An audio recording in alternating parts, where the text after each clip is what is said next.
Buenas a todos, yo soy Lava y bueno, en el vídeo de hoy, o en el libro de hoy, os traigo el Tratado Teológico Político y el Tratado Político de Baruch Spinoza. Bueno, ¿qué deciros? Spinoza es un filósofo que me gusta mucho, todavía no lo había podido tratar en el canal, todavía no lo había traído. En su momento me leí La Ética, la disfruté muchísimo, es un libro magnífico. Algún día me gustaría volverme a leer y lo traeré al canal, pero bueno, el que vamos a comentar hoy es el Tratado Teológico Político y el Tratado Político. Realmente se trata de dos textos diferentes. Realmente el Tratado Político estuvo inconcluso, no llegó a terminarse nunca, porque murió Spinoza. Pero bueno, también os digo una cosa, que es un libro muy extenso, ¿no? O dos obras en una, por así decirlo, muy extensas, en las que se tratan muchísimas cosas muy diferentes y me va a ser imposible abarcarlo todo en el libro. Pero bueno, simplemente deciros que es un libro muy completo a nivel de que se tocan muchos temas diferentes, ¿no? En el mismo.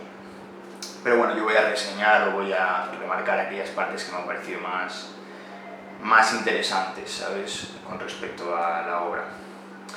En primer lugar, también tengo que remarcar que hay determinados momentos del libro, en concreto en la parte del Tratado Teológico Político, en las cuales se ponen a hacer referencias bíblicas, ¿no?, a hablar de los judíos. Bueno, hay que recordar que Spinoza tiene, él es de origen judío, aunque fue excomulgado y demás, aunque también es cierto que luego su pensamiento acerca de Dios excede totalmente las religiones, aparte de que es muy crítico con la religión.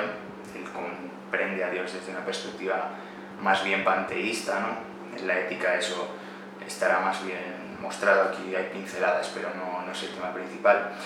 Pero la cuestión es que va a haber en determinados momentos ciertas cuestiones políticas, ciertas cuestiones teológicas, ¿no?, que si no estás muy metido en el tema a lo mejor sí que se te puede hacer más pesado, pero solo son partes puntuales, ¿no? Si tú tienes un interés político, incluso un interés metafísico, el libro es magnífico.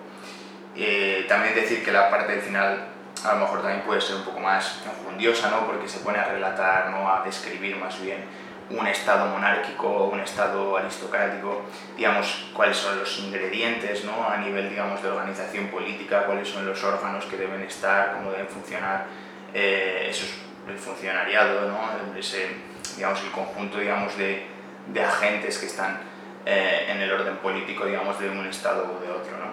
Pero bueno, al margen de eso, que simplemente lo quería señalar a modo general, yo me voy a centrar en aquellos aspectos que a mi modo de ver son los que más me han interesado, ¿no? Uno de ellos es la distinción que Spinoza hará entre el derecho natural y el derecho civil, ¿no? Hay que entender que el derecho natural para Spinoza está lejos de la concepción del derecho natural a grandes rasgos, ¿no?, entendiendo, digamos, de una forma rápida el derecho natural en general, ¿no?, como aquel derecho que nos viene dados por el hecho de nacer, ¿no?, o por el hecho de pertenecer a la especie humana, ¿no? Un ejemplo de ello serían los derechos humanos, ¿no?, el derecho a la vida. El derecho a la vida se situaría como un derecho, ¿no?, que parecería que nace, ¿no?, digamos, que está inscrito en el propio hecho de vivir, ¿no? El derecho natural no es entendido, digamos, como un constructo tanto, sino casi como una especie de a priori, ¿no?, del hecho de estar en el mundo en tanto que sujetos, ¿no? Pero lo interesante de la concepción del derecho natural para Spinoza es que no tiene realmente nada que ver con la concepción general. Realmente su distinción de derecho natural y derecho civil atañe más bien a una distinción metafísica con respecto a nuestra relación con el mundo, en tanto que individuos concretos y en tanto que sociedad.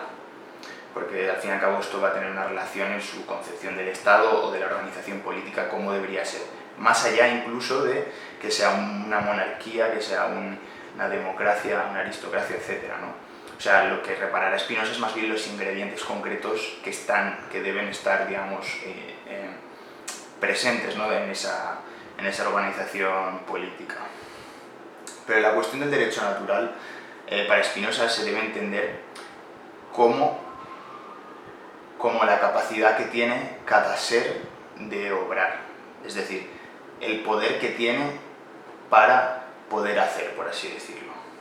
Entendámonos, si es un poco enrevesado es porque al fin y al cabo estamos hablando también de cuestiones más bien metafísicas más que políticas, o más bien con consecuencias políticas, pero que parten de una visión totalmente metafísica. Es más, os voy a leer en el capítulo 16 que dice: por derecho institución natural no entiendo otra cosa que las reglas de la naturaleza de cada individuo, según las cuales concedimos a cada uno de ellos determinado naturalmente a existir y a obrar de cierto modo.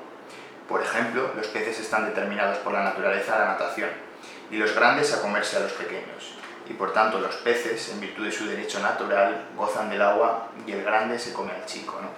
Entonces, podríamos decir que el derecho natural, ¿no?, de una presentación muy breve, atañe, digamos, más allá de las normas de lo humano, más allá de lo que sería el nomos, ¿no?, atañería a la physis, ¿no?, en términos ¿no?, de la cultura griega. Al fin y al cabo, el derecho natural se erige en nuestra capacidad de obrar, en tanto que estamos limitados por nuestras propias capacidades, ¿no? En tanto de que si somos humanos tenemos un derecho natural a respirar oxígeno. ¿Por qué? Porque de lo contrario no seríamos seres humanos, ¿no? Es decir, nuestras propias virtudes o nuestras propias capacidades de desarrollarnos, ¿no? Por ejemplo, el logos, ¿no?, la razón, que al fin y al cabo la razón va a estar vertebrando todo el discurso y toda la filosofía de Spinoza, va a ser un punto cardinal que va a dirigir los movimientos de nuestro ser, en tanto que humanos, ¿no? Pero porque tenemos la capacidad de razonar. En tanto que tenemos la capacidad de razonar, tenemos el derecho natural de poder virtualmente ejercer esos razonamientos sobre el mundo, por ejemplo. Es decir, tenemos un derecho, por ejemplo, no tenemos derecho natural a volar, ¿no? Realmente sería casi el derecho natural como la propiedad que tenemos para hacer cosas más allá de la moralidad que inscribe que esas cosas sean buenas o no. ¿Entendemos? El derecho civil, al contrario, sería el derecho, ¿no?, a la jurisprudencia, ¿no?, digamos, el hecho de que haya un código normativo que decrete aquello que en una organización social se debe o no se debe hacer, cuáles son nuestros derechos, cuáles son nuestras obligaciones. Sin embargo, el derecho natural excede todo eso, porque está más allá del bien y el mal, ¿no?, en términos nietzscheanos, ¿no? ¿Por qué está más allá del bien y el mal?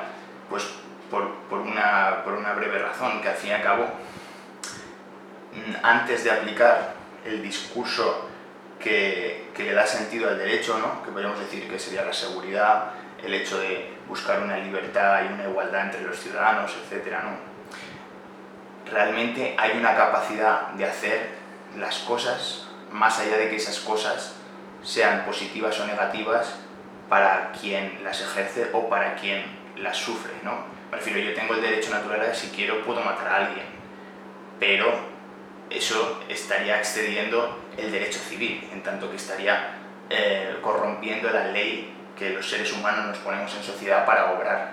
Pero sin embargo, el derecho natural sí que me permite hacer todo lo que yo quiera en tanto en cuanto tengo la capacidad para poder hacerlo. Por eso la famosa frase de Spinoza de nadie sabe lo que puede un cuerpo, ¿no?, en el sentido de que nadie sabe lo que realmente puede llegar a hacer un ser humano, ¿no?, en tanto que es un ser que, digamos, que su creatividad y su libertad a lo largo de la historia han hecho más que sorprender en sus avances, en sus nuevos retos.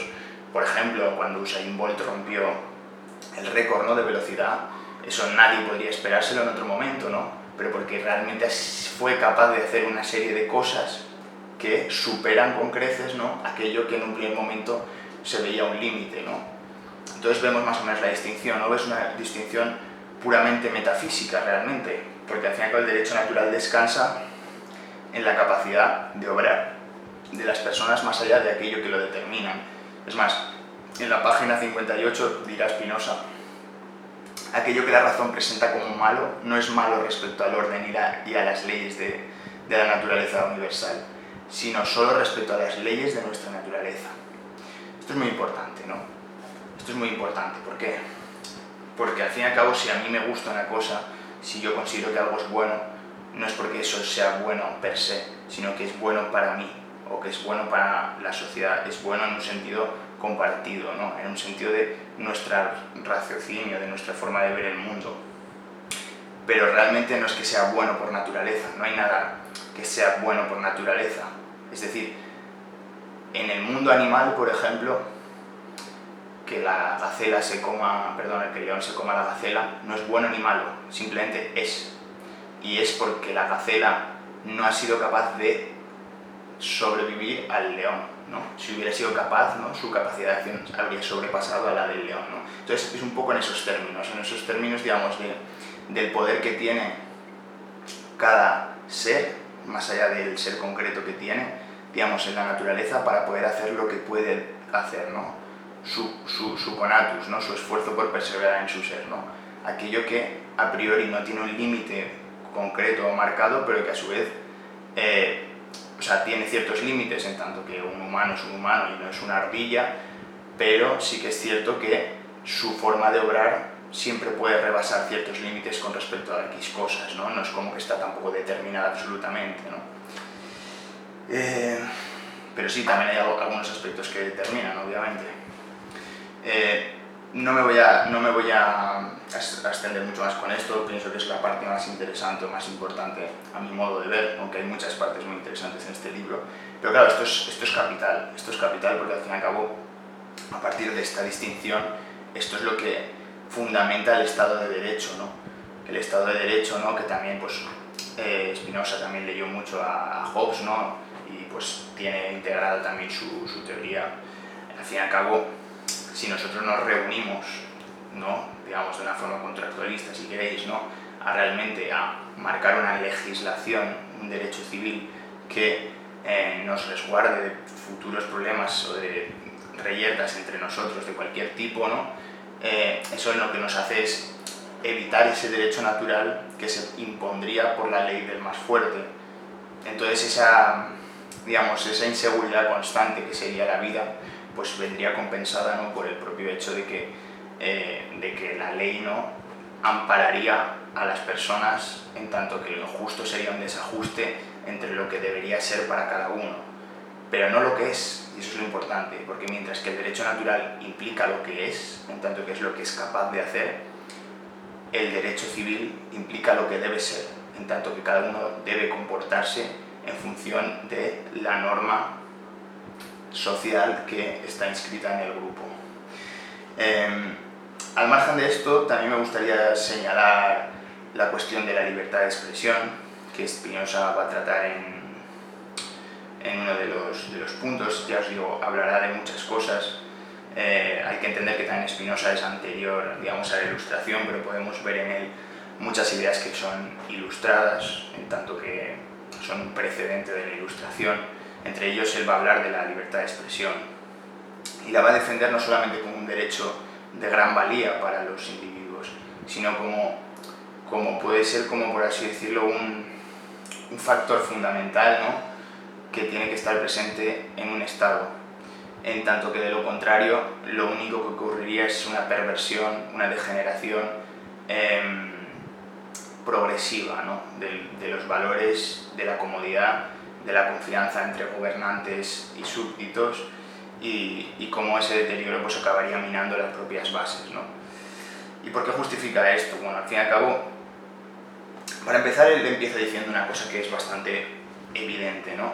Al fin y al cabo, si a alguien se le coarta la libertad de expresión, se le está sometiendo un intento de hacer que piense de forma distinta, o más bien que piense de una forma única y homogénea. Ahí estaríamos, por así decirlo, pecando, ¿no? Porque al fin y al cabo hay una imposición de una forma de ver el mundo que se presume como correcta, pero que en el fondo, en tanto que es impuesta ya de por sí, pretende, ya es sospechosa, ¿no? Pero el punto crucial no es solamente ese, sino que el punto crucial es que, más allá de que se intente prohibir, se intente censurar, la libertad de pensamiento no se puede prohibir ni se puede censurar. Entonces cualquier esfuerzo por hacer callar a las personas es, al fin y al cabo, poner vallas al campo, porque tú podrás decir una cosa, pero en tus adentros puedes pensar otra totalmente contraria, de modo que puede tratar de meterse, ¿no?, debajo de la alfombra, puede tratar de ocultarse una serie de opiniones para que no molesten a la sociedad, ¿no?, o que no molesten a los poderes establecidos, pero la realidad es que el pensamiento de los individuos realmente va a estar operando, y por tanto si hay un desajuste entre lo que se dice y entre lo que se piensa, realmente va a haber una forma de actuar que va a estar determinada por eso. Entonces va a haber un descontento general, en tanto que se está reprimiendo algo que no debería reprimirse. Por lo tanto, es totalmente absurdo, ¿no? Hasta el punto de que, bueno, aparte de que dice no puede conseguirse que todos piensen de la misma manera o hablen por una sola boca. Es algo evidente, ¿no? Es totalmente evidente, ¿no? ¿Cómo vamos a hacer que todo el mundo piense de la misma manera o que hable de la misma boca, ¿no? En tanto que cada persona tiene una forma de ver el mundo, tiene una cabeza diferente, tiene una boca distinta, ha vivido una circunstancia diferente, va a tener una forma de ver el mundo distinta. Y partiendo de esa base, también se debería entender esto. Y ya no solamente eso, sino que también dirá lo siguiente que me parece muy acertado. Dirá, el que pretende determinar todas las cosas con leyes, más bien irrita los vicios que los corrige. Aquello que no puede prohibirse, debe concederse, aunque por este motivo con frecuencia pueda seguirse algún perjuicio. ¿Cuántas cosas malas nacen del lujo, de la envidia, de la avaricia, de la embriaguez y de otros vicios semejantes? Sin embargo, se los consiente, aunque no pueden prohibirse con el auxilio de las leyes, aun siendo vicios verdaderos. Bueno, yo creo que habla por sí mismo, ¿no? Yo creo que tiene un gran impacto, ¿no? Esta frase, aquello que no puede prohibirse debe concederse, aunque por este motivo con frecuencia pueda seguirse algún perjuicio. Claro, o sea, es que es contraproducente. En el momento de que tú tratas de prohibir, es decir, tratas de censurar que la gente diga algo, realmente lo que estás haciendo es tratar de impedir algo que realmente no estás impidiendo. Estás impidiendo que se diga la palabra en voz alta, pero no estás impidiendo que se piense esa palabra, que exista el contenido, ¿sabes? Que el pensamiento se pueda prohibir, o sea, no es posible. De modo que prohibiendo las palabras de las personas estás tratando de limitar su pensamiento, pero de forma contraproducente, ¿no? De modo que solamente aquello que no se puede prohibir se debe de conceder, ¿no? Aunque pueda haber problemas asociados, ¿no? Del mismo modo que, no sé, puedes pensar como el hecho del tabaco, ¿no? El hecho de que sea legal el tabaco, por ejemplo, por mucho que a una persona no le guste fumar o otra, o que sea perfectamente, que esté más que demostrado que es malísimo para la salud, no implica que realmente no deba que deba de prohibirse por este motivo. Más que nada porque va a haber una forma alternativa de conseguirlo y se va a seguir haciendo. No por prohibirlo se va a evitar eso. Es como que se va a dificultar, pero realmente va a continuar haciéndose, ¿no? Entonces es un poco esa ambivalencia, ¿no? De que realmente no se puede prohibir una cosa y pretender que se erradique de la faz de la tierra, como si pudieras eliminar la posibilidad de que algo se haga o exista por el hecho de imponer una ley, ¿no? Que haya un papel, ¿no? Que haya un intento de cambiarlo desde el Estado, ¿no? Pero por lo que hablamos antes del derecho natural y del derecho civil, ¿no? Simplemente es la capacidad de hacer de una persona, la capacidad que tiene una persona de pensar algo distinto a lo que se debe de pensar, ya implica de que se pueda romper ese derecho civil. Entendemos, es algo que es bastante obvio y que a su vez tiene una potencia, digamos, muy grande, ¿no? Muy grande, porque al fin y al cabo, desde esa premisa, al fin y al cabo, podemos comprender que no hay una alternativa real a poder... es que no hay una alternativa real, es o libertad de expresión o censura, ¿no? Y entre todas las alternativas, ¿no? Entre las dos, evidentemente la censura, por muy bien intencionada que sea, ¿no? Va a terminar creando consecuencias peores, porque quien se arroga el poder de poder censurar también presuntamente tiene una verdad. ¿Y quién te dice a ti que esa verdad es correcta, no? Por buenas intenciones que pudiera llegar a tener, pero es que realmente tú eso no lo sabes.